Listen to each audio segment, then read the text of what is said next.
Antoine Elie est l'invité de Fréquence Plus. Bonjour Antoine. Bonjour, waouh, quel accueil. Les plus grands artistes choisissent toujours Fréquence Plus. Antoine Elie. Antoine Elie. Fréquence Plus.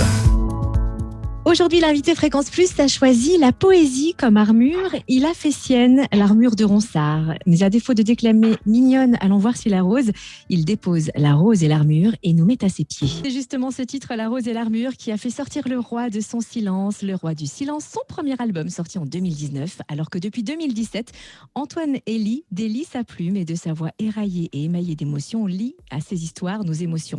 Par le biais d'un EP éponyme avec des textes puissants, finement ciselés à la fois, il a aussi assuré et susurré ses merveilles amères et sucrées lors des premières parties de Kyo, de Sting, et il a toujours fait confiance à un duo ami de producteurs, Luke et Swing.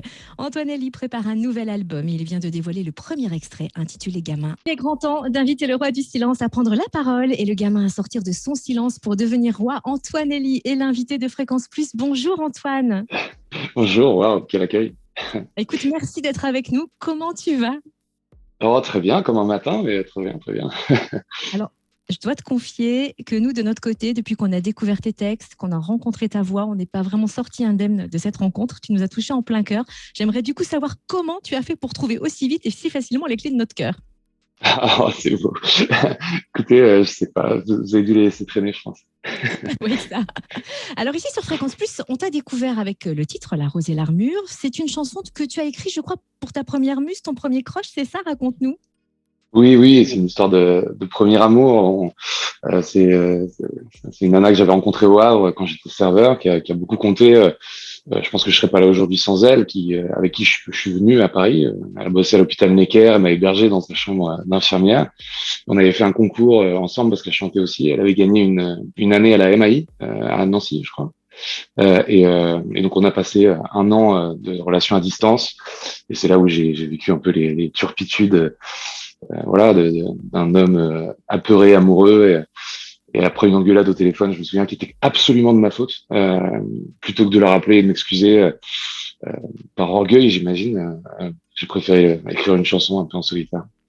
Cette chanson, elle figure donc sur ton premier album, Roi du silence, sorti en 2019. Écoute, j'ai vu des chiffres. Plus de 27 millions de streams audio et vidéo. Comment tu as vécu ce gros coup de cœur du public pour tes chansons ? Ah bah c'est difficilement descriptible parce que ça fait partie, comment dire, inconsciemment, ça fait toujours partie du projet, c'est-à-dire être écouté par le plus de monde possible. Mais bon, moi, je venais d'arriver de ma campagne. Je m'attendais pas à ce que ça prenne comme ça. Et puis finalement, ouais, je suis fier. Les gens se sont accaparés la chanson, ils la mettent au mariage. Certains l'ont mise à des enterrements. Ça me fait très bizarre, c'est un peu vertigineux. Puis finalement, naturellement, je me suis détaché d'elle. C'est-à-dire que elle fait sa vie sans moi. Hein. C'est un peu comme un bébé qui s'émancipe, quoi. Je suis plus vraiment responsable d'elle, on va dire. D'accord. En fait, je pense qu'aussi, ton histoire, c'est notre histoire aussi quelque part à tous. Et cet album, très cathartique, évoque ton adolescence, donc forcément tourne autour de la famille. Elle en a pensé quoi, la famille, de cet album ? Je saurais pas dire intimement ce qu'ils en pensent. Donc,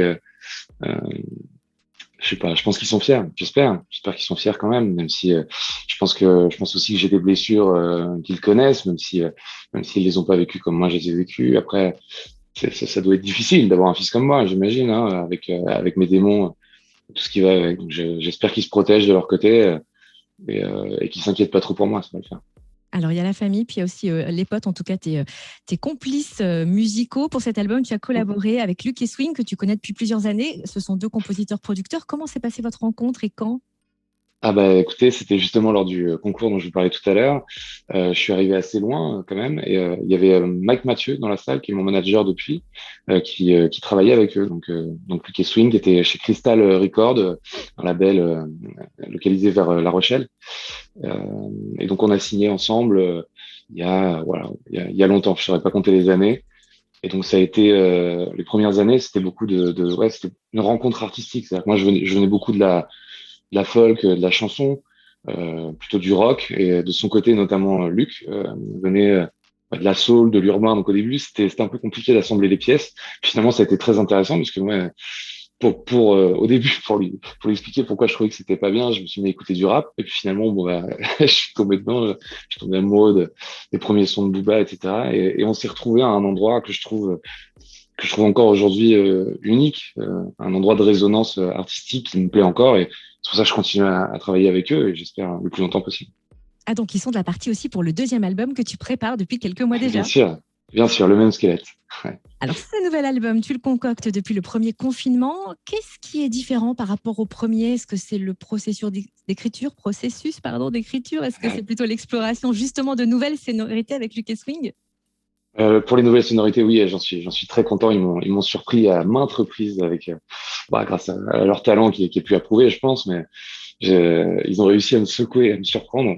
Après, pour la démarche, moi, j'ai l'impression que j'ai toujours cherché quand même au même endroit pour que ça sorte. C'est toujours le même instant qu'il faut attraper, toujours un peu avant de m'endormir ou des endroits un peu de fragilité psychologique où il faut absolument que ça sorte. Mais j'ai la sensation quand même que le fait d'avoir trouvé des oreilles relativement fidèles qui me suivent, qui m'attendent, le fait d'avoir vécu un peu tout ce que j'ai vécu, ça altère de toute façon ce que j'ai envie d'exprimer, comment j'ai envie de l'exprimer. Et du coup, je me surprends moi-même à aller sur des terrains sur lesquels je m'attendais pas. J'espère que ça se ressentira. Tu viens donc de dévoiler le premier extrait de ce nouvel album, Gamin, qui parle de violence masculine, de filiation père-fils. Est-ce qu'on peut savoir quand cette chanson est née sous ta plume? Est-ce que tu te rappelles comment ça s'est passé? Cette envie de faire sortir Oui, justement les choses. oui, oui, bien sûr. On s'était pris. Donc je vous ai parlé du coup du studio qui était proche de La Rochelle. Et, en fait, Luc, je travaille avec Luc en concret, en présentiel, comme on dit maintenant. Et Swing, donc son acolyte, travaille depuis Rochefort. Donc c'est plutôt distanciel hein, pour le coup. Et on avait dans l'idée de se retrouver quand même ensemble pendant une semaine dans un studio. Donc on a fait ça, donc le studio de Rochefort, l'Alhambra, qui est un studio magnifique. Et ça a été plusieurs jours d'écriture intensive. Et c'est vrai que j'avais cette idée de la violence d'être un homme dans les tripes depuis pas mal de temps, dans mon rapport aux autres hommes, justement, dans mon rapport à ma propre virilité, à ouais, ma propre violence finalement, mais qui peut être saine parfois. Voilà, je suis un peu un gamin tourmenté là-dessus. Et puis finalement, ouais, c'est sorti comme une évidence à la toute base sur un piano de Luc, qui s'est transformé après en guitare, hein, comme l'histoire le montre.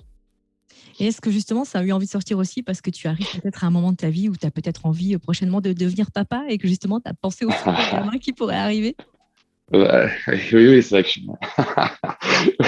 Là, on arrive dans le privé, mais oui, oui, c'est sûr, je suis tombé amoureux récemment. C'est vrai que j'ai dépassé l'âge qu'avait mon père quand il m'a eu. Je sais pas à quel niveau ça impacte sur ma psyché.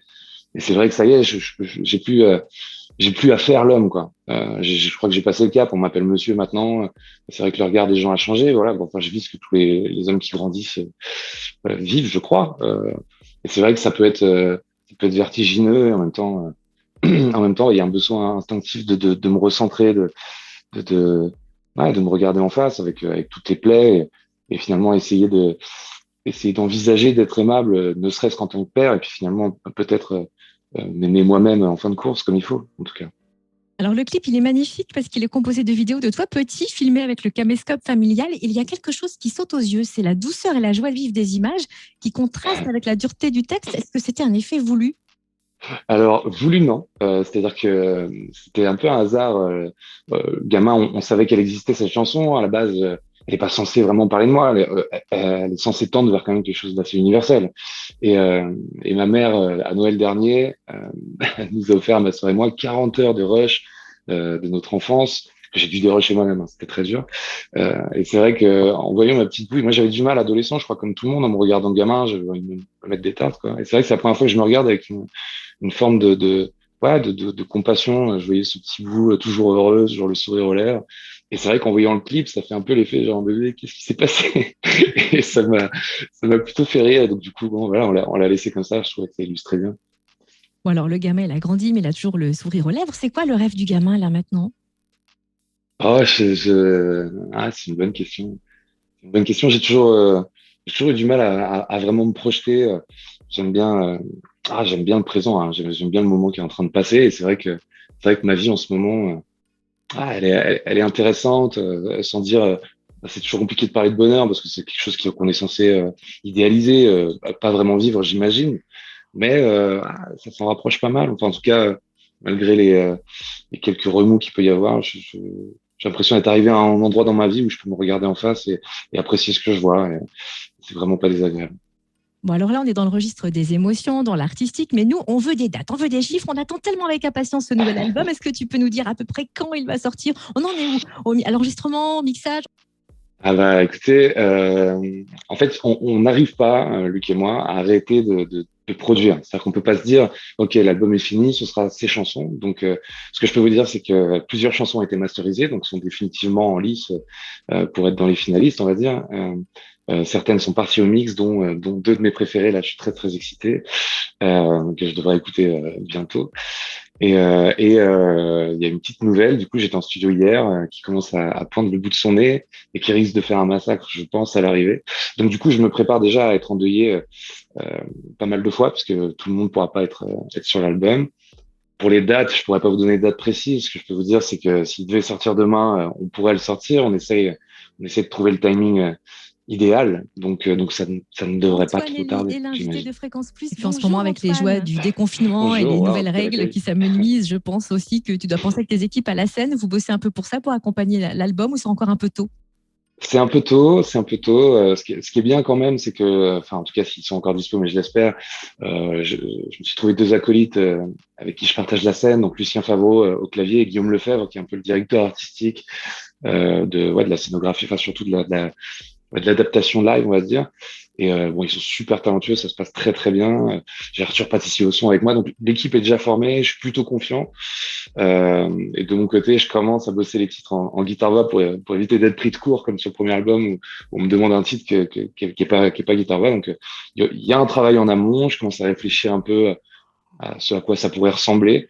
Mais disons que ouais, ça reste assez souple pour pouvoir changer, bouger, et c'est plutôt confortable d'ailleurs. Et espérons que ça arrive quand même. En tout cas, sur Fréquence Plus, on te suit, toi et toute ton équipe. On t'envoie plein de bonnes ondes pour la préparation de cet album. Et surtout, merci d'avoir tombé l'armure avec sincérité, Antoine Elie. Merci beaucoup pour votre accueil. Fréquence Plus. Fréquence Plus.